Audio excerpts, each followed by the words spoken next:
just nerding out on architecture. This is the best. Hi everyone, today we have a special guest on the channel. This is Kyle Doggett, our architect for our renovation projects. And while we're in the early stages, I thought we'd get him on the channel to talk about some fundamentals about architecture and some key questions.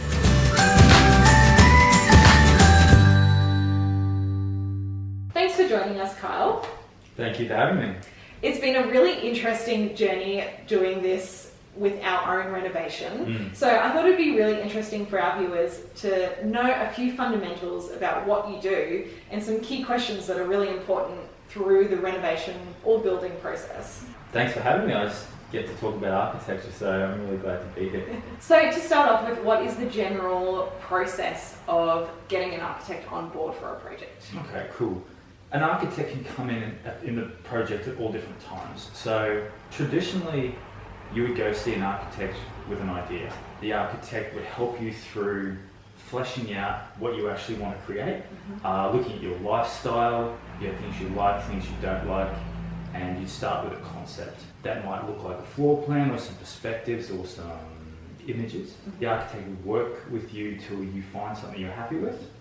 Then we'd start to get into a bit more detail. What's it look like on the outside? Traditionally, an architect would help you with the council approvals, building approvals. Going further than that, the architect would help you find a builder, get a budget that you're happy with, and then manage the contract throughout the build. There's a lot involved. It's not just a case of, here's a couple of designs, let's build a house. It's really from start to finish. Absolutely, Yeah, absolutely. Right. Every architect has a different design approach. I prefer to do an option that the client really likes, an option that I think might work better, and then maybe something a little bit crazy, which is something a little bit out there, which might be a blend of both options, or something that no one's thought of yet. Why is it important for someone to engage an architect into their residential project? Look, I have had the experience where I've walked into someone's house where they've designed it themselves, and they're really proud of it, but it just doesn't work. An architect has typically had a lot of experience and a lot of studying sun paths, wind analysis, site analysis. You might have an idea in your head, but an architect can come in and actually flesh that out. So you might have some pictures on Instagram, or you might see something on Pinterest that you like, but an architect can come in and actually find out what you actually like about that image. It's a lot more than just putting bedrooms and getting it to fit. A good architect can come in, they'll meet your family, they'll understand how you interact with the space. They'll ask questions that you might not have thought of. How do you live your life? What moments do you love? Sitting on a step with your children, putting your shoes on to go out for a run.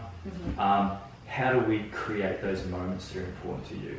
Okay, Carl, so what can a client do to make an architect's job easier? That's a good question. Be honest. Be honest about what you want. Yep. Be willing to go through the process. If I want to sit down with you and we want to create a great architectural project, I want to know everything about your life. I want to know, do you have plans for children? How are you going to interact with the space? What hobbies do you have? Where can you see yourself in the future? Yeah. Another thing you really want to be honest about is the budget. What factors do people often forget about when designing a home? I think a lot of people don't think about orientation. Architects spend a lot of time understanding how the sun moves around the building, how the wind moves through the building. Orientation could be the difference between a great space and a terrible space you don't want to spend any time in. That is something I don't think a lot of people even think about. I think they're concentrating on how they're moving around the space, but the orientation is that critical layer that goes over the top. Yeah, and one of my questions was how important is sun positioning and wind, which is something I certainly didn't even consider when we were looking at our plans. Where do people want their homes facing? Where do we want the living room? Where do we want the northerly sun, for example? So the sun rises in the east and sets in the west. What you really want to do is you want to position all the things like your toilet, your bathrooms, your cupboards, all those spaces you don't spend a lot of time in, that all goes in the west. That also provides protection from the rest of your house. That's where you're going to get that really, really harsh summer sun. It's also where you're going to get that sun in winter that's sort of at eye level and really, really annoying. It really gets you. For me, the orientation is a really, really important part of the design. So what about someone who is renovating a house instead of building from scratch? How do you get around those orientation issues? There's always some things we can do. Companies make particular products to screen particular elements. So if you've got a living space that's really, really not economical to move, you might want to put up some screens to protect from the western sun. So for example, with this house, you have this beautiful facade that faces the street. So the issue with that is you've got all your living spaces on the wrong side. Yeah. They all face west. But how we've got around that is, in our plan, we're going to protect that with a nice big concrete wall. So design is allowing us to be rebels and put our living spaces on the west. Absolutely. But through design, we can achieve the solution that we need. Yes. So if you can understand the orientation, you can design around it. There's basically a solution to everything. So obviously with our house, we have a character home, but we are modernising it a little bit because our personal style is quite modern and mid-century as well. What are some techniques that architects use to blend the old with the new?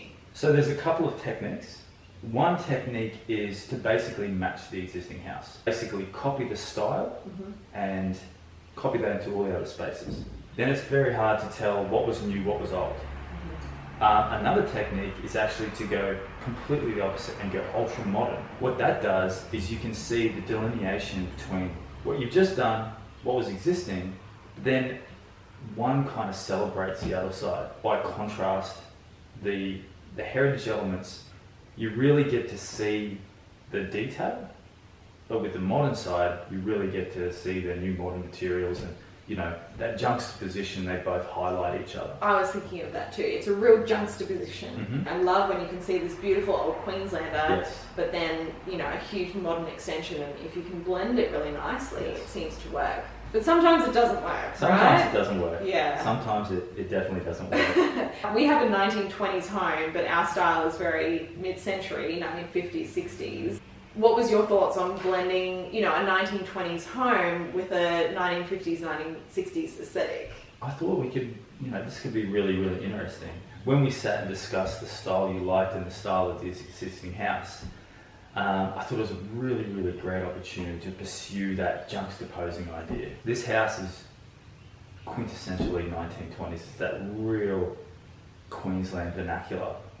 And then juxtaposing that with something really, really slick and streamlined. I love the idea of like California versus Queenslander, and I think that's what I have in mind. But hopefully as an architect you're excited about that as well. It's like a real experience of enjoying the sun, enjoying the elements, cool, slick, modern aesthetic as well. Yeah, and that comes back to architecture working around your lifestyle. Absolutely, absolutely. When we first discussed this project, there were particular moments that you wanted to capture, and I think that's what we've done. Yeah, I think so too. It's very exciting. So this is a bit of a broad question, but what is your number one tip for anyone who's buying a home or looking to renovate a home, even before they bought it and are just looking around in the market? What's your number one tip for them on what to look for? My number one tip would be, if this is something you want to live in for a long time, go see an architect. Even before you do anything. Yeah, even before you've made an offer? Or... Absolutely. Right. That might point you in a completely different direction. If you're planning on having children or you're planning on living a particular lifestyle, an architect can point you in the direction of something that will facilitate that, whether that's an extension or it's just worth going and speaking to an architect. Yeah, right. So when should someone engage an architect in their project? Is it even before they've started looking at houses? Or is it later on once they've bought? To actually engage an architect, that's a bit more of an investment. But to call an architect, get them on the phone, I think that would be a really, really smart thing to do. We knew as a couple that we wanted to buy a home to renovate. We knew that that's what we wanted to do. Yes. It does make sense to start that process earlier and to get someone on board while you're looking. Absolutely. Yeah. Well, you guys made it really easy for me. In our first discussion, it was really clear what you wanted to do. You bought a house because you loved it, you got a particular lifestyle, a particular plan for your life, and we sat down and we sort of fleshed it out, and then we built the architecture around that. For a lot of other people, they're probably not that clear, but that quick conversation might actually set them up with a bit of a north point. On that note as well, our home is character listed. Mm-hmm. And you have definitely more restrictions on other homes, like heritage listing, for example. Yes. Is that a real complication for an architect, or is that sort of an invited challenge almost? If a client comes to you and says, I don't know what I want, just do something, that's almost an impossible project. Where if you've got very, very strict boundaries to work within, that's a project. So I guess, yes, there are definitely some council restrictions, and some of them are more difficult than others, but they're the boundaries and they're the parameters you work within. And I guess you can then creatively work between those barriers. Absolutely. To create something that everyone loves. Absolutely. Working within those parameters can actually yield a really great result. So I guess a lot of people would like to know, is bringing on an architect for those big, crazy renovations that are really expensive, or can any project really benefit from having an architect on board? Honestly, I would say any project. I've worked on really, really tiny projects and really, really big projects. Anywhere where you need ideas extracted from a client, an understanding of the site and the community, that's where you can bring an architect in. What is one question every client should ask their architect before proceeding with their project? Rather than one question, I think it's important to develop a relationship with your architect. You could almost think of him like a little bit of a therapist, where you go and you kind of express what you're doing in your life, your plans, you know, what you like stylistically. You basically just unload all your mind onto your architect. And that's certainly what we did with you as well. I think as soon as we met you, we were like, here's everything that we want to do with our lives and with everything, and that really helps, doesn't it? It was really, really good. Yeah. I was really, really lucky to work with you guys. You guys were super open and honest about everything. There wasn't too many holes I had to fill. And I think from a client's point of view as well, being able to talk to you about really anything towards the design and our life, and having that open communication, and being very comfortable as well, really helps the whole process. I couldn't imagine doing the process with someone who I thought was, you know, a bit stagnant or a little bit, you know, not as open. So I think it works both ways as well, because you're ultimately together collaborating on a really huge project, right? Potentially the biggest investment of your life. So I know you love landscape architecture.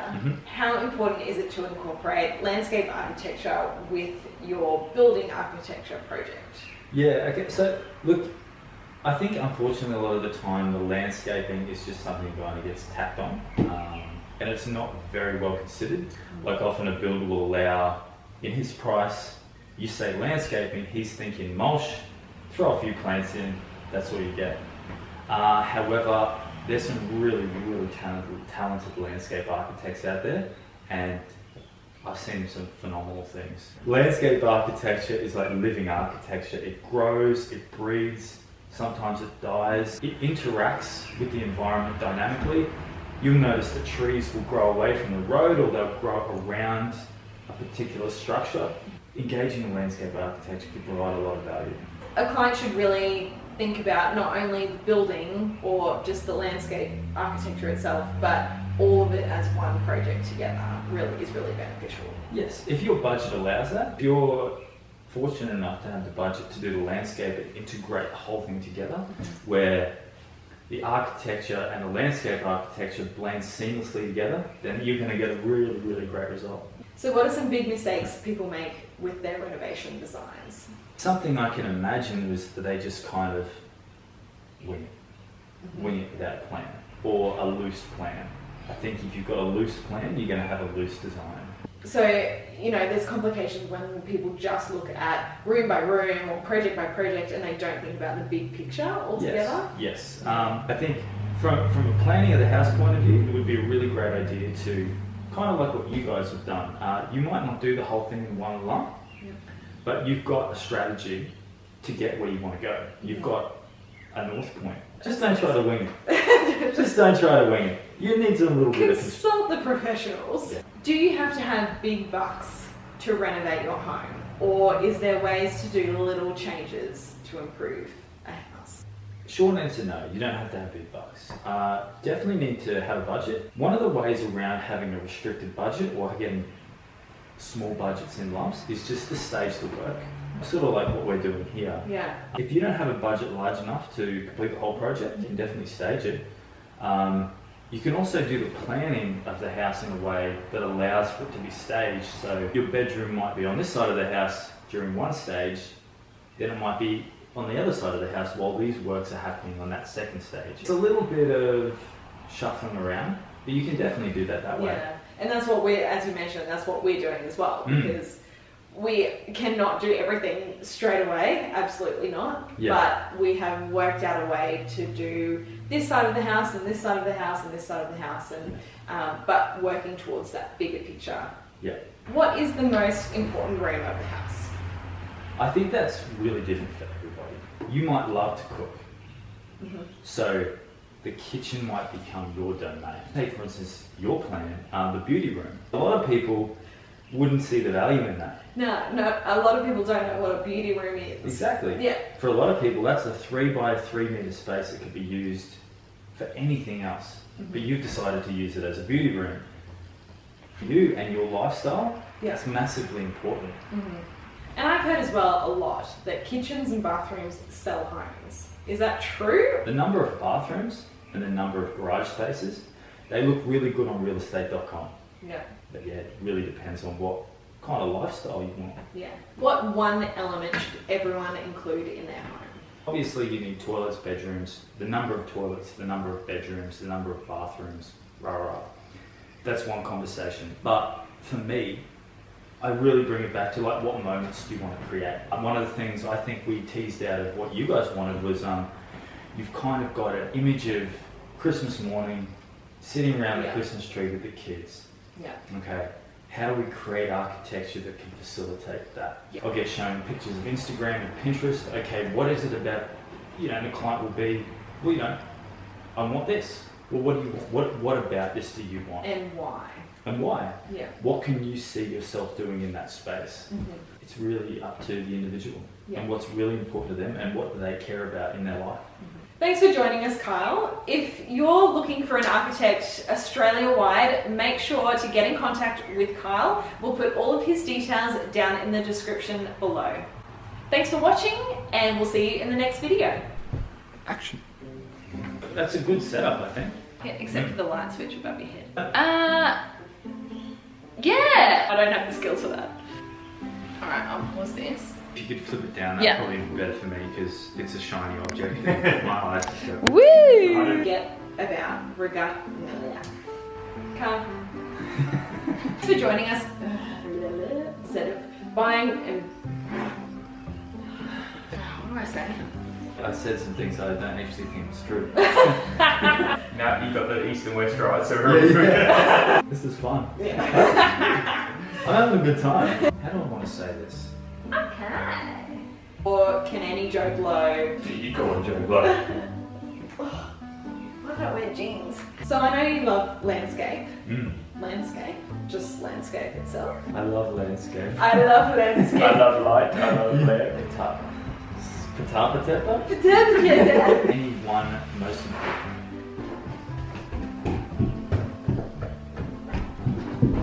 I mean, Kill. I want to. You go. I know. There was a little bug in the camera. Go away. That was good. That sounded professional as hell.